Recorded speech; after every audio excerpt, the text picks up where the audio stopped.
Welcome to the war. From Boise, Idaho, this is your host, Adam Graham. If you have a comment, send it to me, box13@greatdetectives.net. Over the next 3 days, we're going to focus on some Easter programming that aired during the war. And we're going to start off with an episode of Cavalcade of America. This program featured the plight of Pastor Martin Niemoller in his stance against the Nazis. While limited information was available about what happened during Niemoller's imprisonment, with probably the only source being an article written by a former cellmate in 1941, he was imprisoned for 7 years in two concentration camps, including Dachau. So if anything, this may be a little bit tamer. But here now is the episode of Cavalcade of America from April the 19th of 1943, and the title is Listen for the Sound of Wings. The Cavalcade of America, sponsored by the DuPont Company, maker of better things for better living through chemistry, presents Paul Lucas as Pastor Martin Niemoller of Berlin in an original radio play, Listen for the Sound of Wings.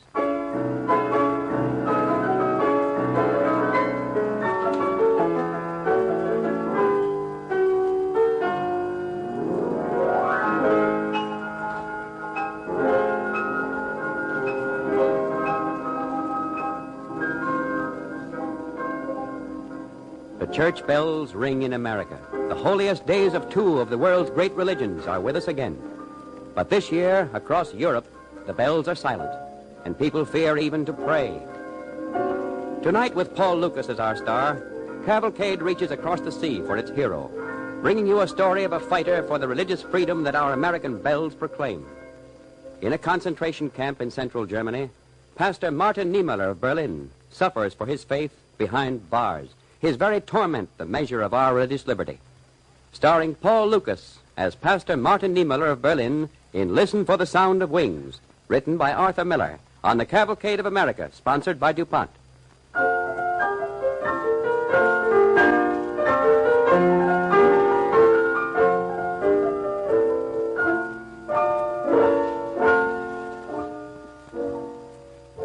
Sunday morning in America, and the people come from their houses walking with holiday ease toward churches they've chosen. So sure that no man will ever dare to block their way. So sure and safe. Helen, I think Larry's grown since the Navy's shown him how to stand so straight. Oh, it's just this uniform, Mrs. Nelson. Makes my neck look longer, that's all. But you are straighter, I think, Larry. And your face is so brown. Say, here come the Murphys from Mass. Oh, we must be early for a change. Well, it's no harm being early. No, just that the minister will be surprised to see us get in before the collection. Morning, Mrs. Murphy. Morning. I'll get that cup of sugar back to you tomorrow. Oh, no hurry. My family ain't much for sweets. Oh, I needed it for some wonderful rhubarb I got at Goldberg's. I'll send some over with the sugar. Oh, that'll be so kind of you. Is this Larry Jameson? Say, I guess I must look bigger in this uniform. Nobody seems to be sure it's me.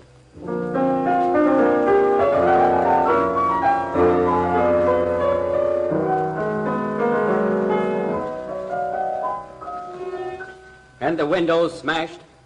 I am sure it never crossed your minds that a day might come when you would arrive here to find the door of this church padlocked or its walls blackened by fire. I am sure you do not realize that your sons are fighting the battles of this war to prevent men from locking you out of this church. And yet that is one of the reasons we fight this war. I will not deliver a sermon today. Instead, I will tell you a strange and terrible story. It is the story of Martin Niemoller, a pastor of the Lutheran Church in Berlin. It is the year 1933, the day before Germany's last election. Adolf Hitler and his lieutenants are sitting in their Berlin office. They are quiet. They are waiting for a visitor.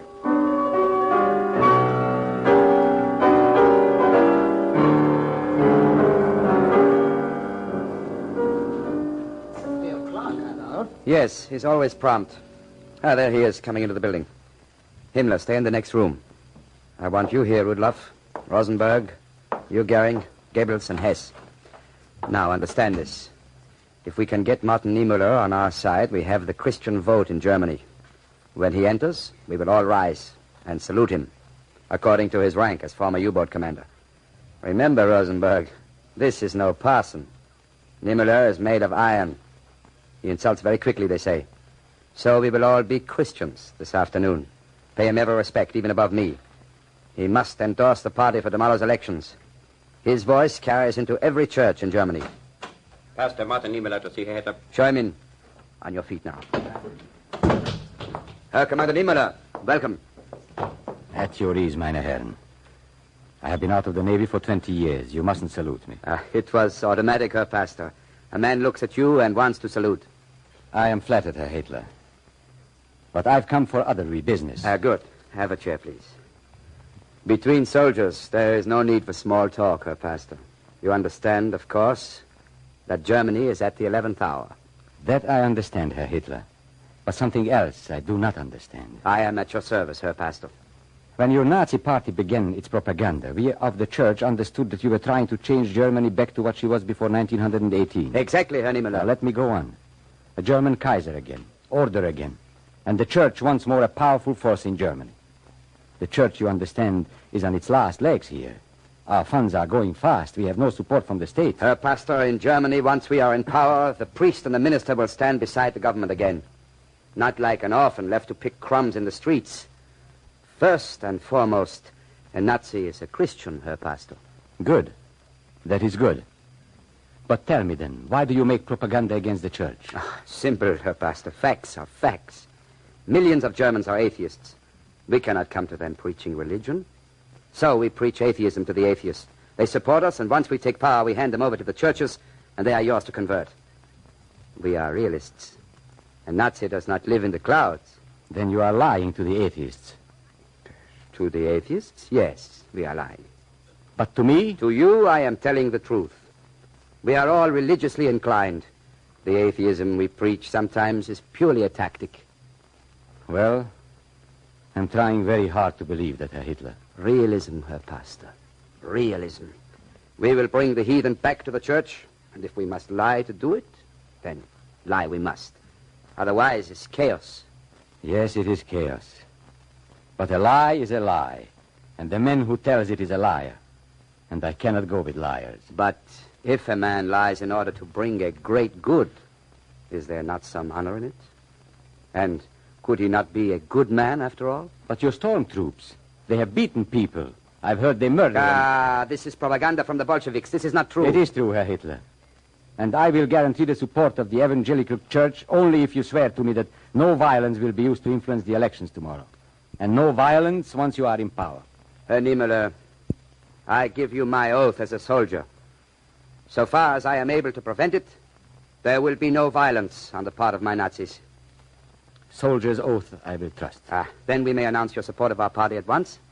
On that condition, you may do so. From this moment, Herr Niemoller, Germany moves toward Christ. For that I pray God, Herr Hitler.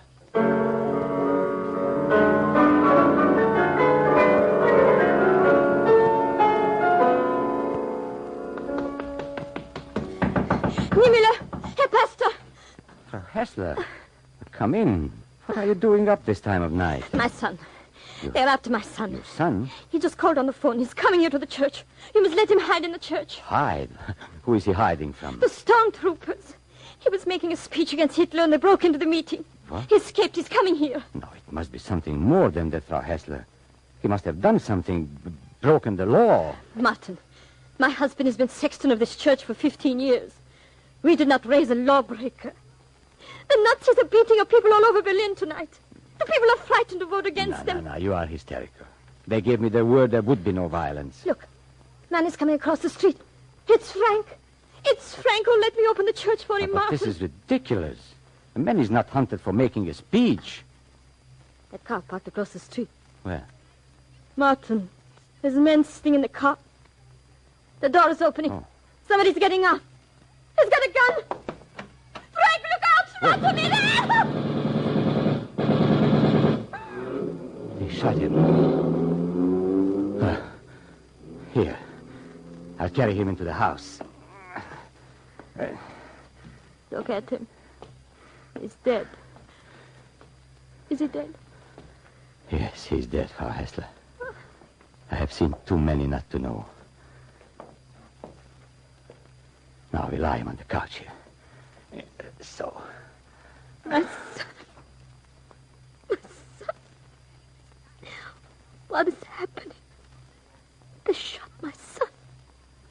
promised. I give you my oath as a soldier, he said. It must be. Yes, your son must have been mixed up in some shady business. No. There were Nazis in that car. They murdered 100 tonight. They're making sure of the election. That's why they're killing. And he gave me his oath. A soldier's oath.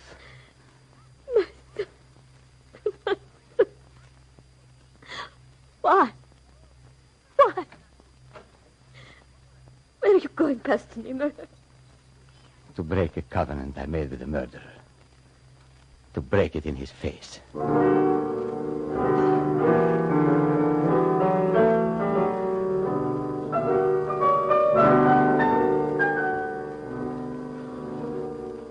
I cannot understand you, Adolf. He preaches against you every Sunday. It is known, it is common knowledge.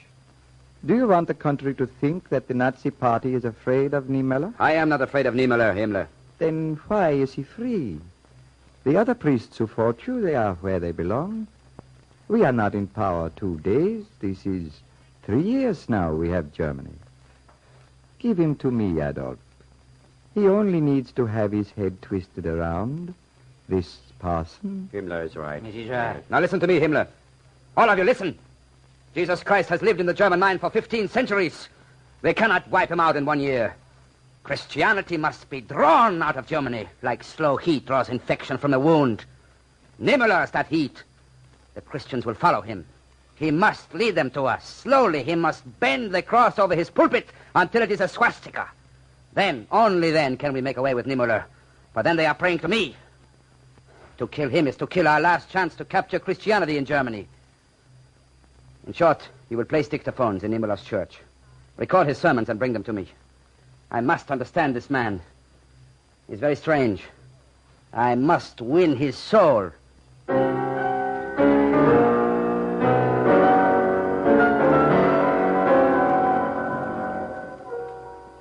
Herr Pastor, there is a gentleman to see you. Well, I must start services, Fräulein. I have no time for visitors on Sunday mornings. Herr Pastor, it is Herr von Ribbentrop. Von Ribbentrop? I thought he was in England. Show him in. I will only keep you a minute. Well, I never expected to see you so close to a church, Joachim. Neither did I. But as a matter of fact, I have come, Niemöller, to become again a member of your parish. This is a surprise. A Nazi, a confirmed pagan like yourself, suddenly turning to Christ. Tell me what happened to change your mind. Couldn't we dispense with the explanations? I have come to join the church. This is not a drinking club, Joachim. A certain degree of sincerity is required. Explanations are in perfect order. Very well, then. I am, as you know, ambassador to England. And on Sundays, the other ambassadors all go to their respective churches. It is a disadvantage not to be affiliated with some religious order. In short, it is a matter of state. And you, I should say Hitler, expects me to accept you on this basis. Raving atheists, like yourself. It will be to your advantage. I might say it is required. I should say it is required, Herr von Ribbentrop. Last night, all the churches in Lübeck were closed down. It is forbidden to preach the Christian gospel in Lübeck. Your thugs are hunting down the clergy there like dogs. And today I am to admit you, a member of the government, into my church. I didn't come to talk. Indeed not. You came to get the stamp of my approval upon the Nazi regime. Very well. Go back to Hitler and tell him that so long as I have a tongue in my head, I will damn him and all his works. Every cell in my body works day and night for his destruction. You don't seem to understand, Herr Niemöller. This is your last chance to escape arrest and prison. And perhaps worse. For what crime? For treason. Recordings of your last 8 sermons are now being played back in Herr Hitler's office. There have been hidden microphones in your church I know that. I knew it the first day they put them there. Give my sentiments to Hitler and tell him that if he has a Christian in his ranks, he may send him to join my church. But since he has none, I will admit no Nazis to membership. Good day, my Herr. I have a sermon to deliver. Do not deliver it, Herr Pastor. I beg your pardon. It will be your last. 5 Gestapo men are seated in your church. They have orders to make the arrest if you criticize the state again. Then it truly is the end, huh? Not if you come to your senses. Herr von Ribbentrop, I came to my senses too late. Stand aside. Don't deliver that sermon, Herr Niemoller. You did not really believe I would surrender my God without a fight, did you? You are preparing for a battle with me, are you not? Yes. Well, then I let suppose it we begin. are. There is no battle I would rather fight than for the right to preach God's word as I see it. Mark me, Nazi. My soul breathes fire today. Before Adolf Hitler or Lucifer himself, I will not bend. Stand aside.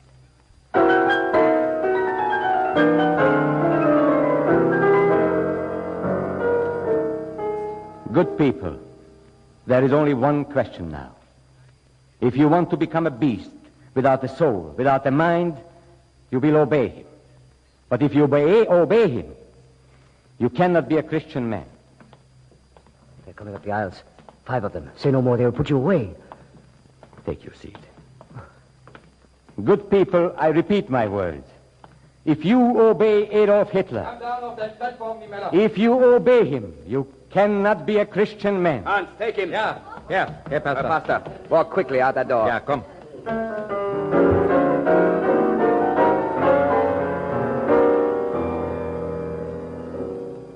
You are listening to Paul Lucas as Pastor Martin Niemoller of Berlin on the Cavalcade of America, sponsored by DuPont. Ripped from his pulpit in the midst of his sermon, Niemoller is brought before Hitler. With the 2 men in the room is Rudloff, a special Gestapo agent. For almost 5 minutes, Hitler stands staring at a German man who will not bow to him. At last, he speaks. Why? Money? You do not want money. I offer you the position as bishop of the new German church. I will build you a new cathedral, the glory of the world. I will make you great with honors. Of Christ, Herr Hitler. Where is Christ in all this In glory? Germany, there can only be one God. There is one God in Germany, and I serve him now. Why can't you understand this? You are a military man. Don't you see what we are trying to do? This time, Niemoller, we will conquer the world. We cannot do it with an army of Christians. A soldier cannot turn his other cheek. A soldier cannot feel that the meek will conquer, that he's a brother to his enemy. Germany must have her own religion. And you are her God? A man cannot serve 2 masters, Niemoller. It is myself or Jesus Christ. Come to me, Niemoller. Stand beside me. The world lies open like a treasure house before us. Shake my hand. Come, shake my hand. The hand is the hand of the Antichrist. I do not deny it. For Germany, Niemoller, for the mastery of the world. Take my hand. Herr Hitler, if I did not believe that you will die soon, I would strangle you this very minute. Niemoller! A new cathedral, is it? Bishop of Germany, is it? You stinking whelp of Lucifer. You beetle of the underworld. You Antichrist. You will build me cathedrals? You will make me glorious? You are hanging yourself, Niemoller. 1,000 priests lie dying in your jail. The blood of innocence is dripping from your teeth. But you will not hang me, and you know you will not. Or the sleeping wrath of the German Christians will wake and crush you like a bug. May I leave this building, or am I under arrest? Go. You may go.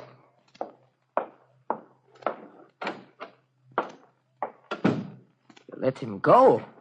The whole city knows he was arrested. And say he beat you down. He was sure he would be arrested. Give him a moment to think he's free. Arrest him on the doorstep of his house, Rudloff. Take him yourself to Sachshausen and begin at once. You will draw out his spirit like a tooth. Remember, Rudloff, no physical violence. In 6 months, I want the living body of Martin Niemoller, and in such good condition that it will stand erect under the robes of the Bishop of Germany. In 6 months, Rudloff, or it is your life.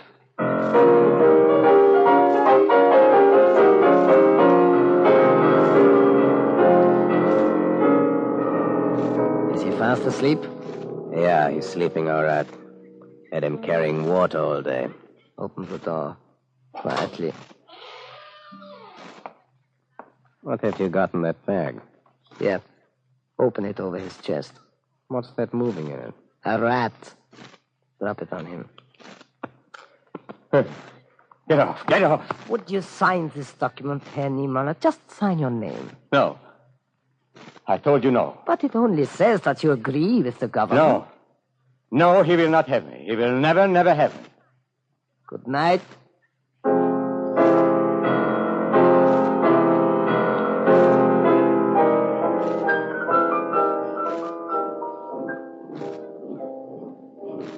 Faster! Faster, you mongrels! Around in a circle! Around in a circle, march, march!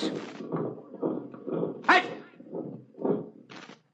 Niemoller, come here. Here. Put on this cap. Well, it's a dunce cap. I can hardly... Put it on! There. Now look at him, you swine! Niemoller, stand on one foot. Don't he look pretty? Now hop to me. Come on, hop. You dunce. 10. Hop to the wall. Lively now. Hey, stupid. Hop back to me. Now don't let the cap fall off. Now back to the wall. Come on, holy, back to me now. Faster, faster.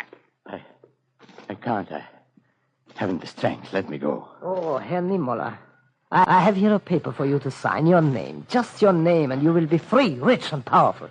Here is my pen. Go away. Just your name. It will only take a moment. A few strokes of the pen, and this horror ends like a dream. Take the pen. Here. Rudolph, please go and tell Hitler. Yes, what? If he has left in him one spark of humanity, he must stop this. These men are turning into idiots. Last night, they made a priest break his crucifix and spit on it. And then they shot him. And I had to watch.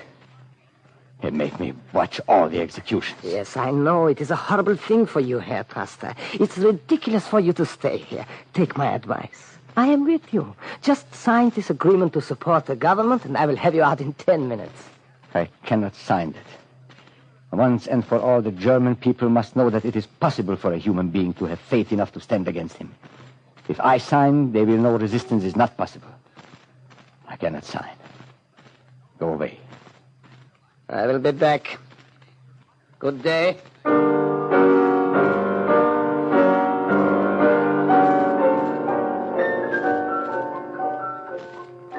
You see? He don't sleep anymore. Sits there all night talking to that rat. Seems to have it trained. Yeah. Just sits there at his feet. It's like a friend to him. Quiet. Let me hear what he says. We thought being Christian was building churches and throwing pennies to the poor, when it was justice they cried to us for. We turned our backs on the pain of the people, and they spat upon us. And they were right. Oh, rat. Oh, ugly animal, fitting congregation God has sent to hear my latter-day wisdom. What do you see in your glistening eyes? A madman? Oh, have I lost the hour? Is the thread broken? Judge me, brother of our new German king. Come, bite my finger if I have slipped the edge of sanity. Come. How far has it gone? God, give me a sign. Oh, Lord, my God, lift up my heart. I am not iron. End it. Deliver me. He must not have me. He must not have me. Oh! Oh. So sorry. The gun went off. You're not hurt? Huh? What do you want? Go away, please. Don't ask me again. Don't ask me. Very well. I'll not ask you. Heinrich, bring in the box and that man. Hey, you. Come in here. Coffin? He's carrying a coffin. Set the coffin on end. Upright. That's it. Now you. Step inside. Oh, I'm an old man. Shoot him. Don't wake me. Get in there. That's it. Let him out, for God's sake. All right, Heinrich. That's tight enough. Turn it upside down now. He's strangled. You're sending him on his head. Now stop it. Don't touch that, Herr Pastor. That's it. Sit down. The guard will watch you from the door. He has orders to shoot if you touch that coffin. Come, Heinrich. Wait! You can't leave him in here with me. I Come. can't help it, Niemoller. You will sign this paper or it is my life. You're carrying this too far. You're acting like a fanatic. Come, sign. Take the pen. No. No, no! All right. I will wait outside. He will shoot if you touch that coffin.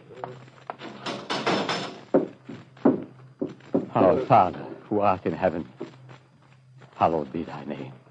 Thy kingdom come. Thy will be done on earth. Old man, can you hear me? I would break the box, but God help me, I cannot die now. They will say it was suicide. The people will lose all hope. They must have hope that a man can stand against him. Christ is stronger than he. Christ is stronger. Oh, the man in the box, die quickly, please. My soul yearns for that, but I dare not die now. For you I live. To fight him I live. In name of Christ I live. I cannot break the box. For Christ's sake I cannot. Again his black bloods fly out to devour the world. Oh, Lord, call out to the nations. Raise them up against this Antichrist. Strike down his squadrons and shatter him crosswise into the sea. Niemoller. Pastor. Eh? I am Kirsten in the next cell. Those planes, you hear them? A curse on them. No. They are from England and America. I just got the word. Listen. They're going toward Berlin. Toward Berlin? Yes. They are. They are coming over. Niemoller, sign it. I command you to sign this agreement. This very minute. I command you. Listen, Nazi. They are bombing Berlin. Oh, Lord. How long have I waited, and how beautiful the sound of those angels. Niemoller, you will sign. I order you. Sign. Order? Come. Shout commands to the sky. Look through the bars, Nazi. They are coming. They are coming. Christ is not dead. The Boeing, the Stormoviks, the wild Spitfire. Come, you roaring eagles. Strike them from their cities. Look, you tremble, Nazi. You fear. Your skin grows cold. Don't turn away. Listen. Listen to the sound of those angels. Listen, Nazi. The world is born again.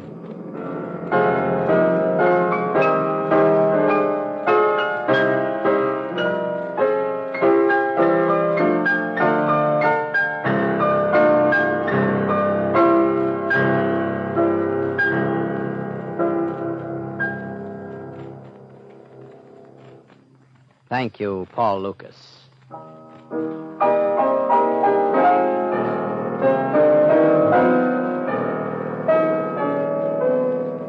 Ladies and gentlemen, in a few moments, Mr. Lucas will return to our microphone. Before we hear from him, we have a story of chemistry in today's world. In 1917, soldiers called their emergency rations, usually hardtack and bacon, iron rations. Maybe they weren't as hard on the teeth as iron, but it took real iron men to carry them because they were packed in an iron box, a big tin can about a foot long, and one can held one meal. It took a husky soldier to carry meals for a full day. In this war, a soldier can easily carry a full day's rations in his pocket. And thanks to general advances in food technology and to development work by technicians of the United States Army Quartermaster Corps, there has been a tremendous improvement in the quality and nutrition value of his emergency field rations. Emergency rations must be light. They can't be bulky, yet they must guarantee a man his daily quota of calories and vitamins. So packaging is important. Packaging that is light, strong, and protective. Packaging that can be counted on to safeguard emergency foods under the most trying conditions. The steamy jungle of Guadalcanal, the insects and torrential rains of New Guinea, the dry, quivering heat of the African desert. The United States Army Quartermaster Corps, working with the DuPont Company and other manufacturers, has developed improved packages for these emergency rations. Sometimes cellophane is used in the transparent sheet you're accustomed to seeing on many of the products you buy. Sometimes, for even greater strength and moisture protection, cellophane is combined with other products like craft paper, glassine, and foil. Most of these laminations, that is, cellophane combined with these other materials, were virtually unknown before the war, although you will see plenty of them when the war is won because they're doing such a good job. It's easy to understand why strength and resistance to all kinds of weather conditions are so important in packaging materials used on rations. Sometimes the rations must be thrown overboard from supply ships and floated to the troops on shore. In other instances, they're dropped by... That will do it for today. If you have a comment, email me, box13@greatdetectives.net. I welcome your story or that of loved ones who served during World War II. Ken Curlin provides our opening theme music, kencurlin.com. I am your host, Adam Graham. This series is provided as a service of the Great Detectives of Old Time Radio, greatdetectives.net.